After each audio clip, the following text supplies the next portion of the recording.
St.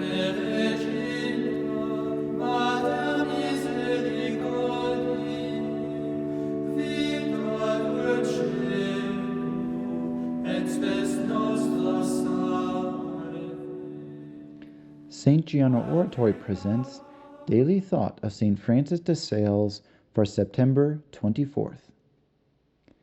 It is necessary not only to combat hate and distaste of one's neighbor, but to abstain from a common but quite harmful defect, namely, to complain and to keep repeating these complaints. This is an evident sign of a stubborn heart that has not even a spark of charity in it.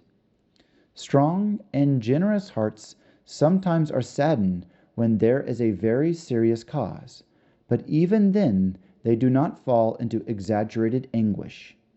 Have courage. The few years that remain to us here below, please God, will be for us the best and most useful for eternity.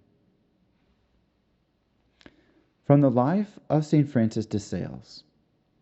At the beginning of August 1598, affairs of state had obliged the Duke of Savoy to cross the mountains and come to Chambéry. The vigilant apostle of the Chablais went to see him in the interests of his dear people of Tonon.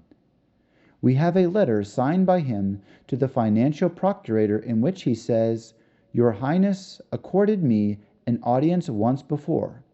However, you promised a longer audience at Tonon, assuring me that you would be favorable to our converts, especially if they were poor." In carrying out this promise, the Duke, who considered Francis another Stephen, full of grace and fortitude, entrusted to him on September 24th, 1598, the duty of distributing the offerings put at his disposal from the abbeys of Filly and Rapay.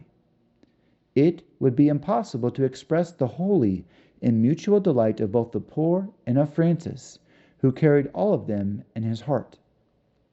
He personally distributed bread at the gate of the Abbey of Rapay, and every week he sent a good quantity to the villages on both sides of the river. He also made distributions to the poor of Tonon and the neighboring villages. Finally, he obtained from the above-mentioned abbeys 5 measures of grain to distribute to 6 old and poor converts, who, because they were sick, could not come to collect the public alms.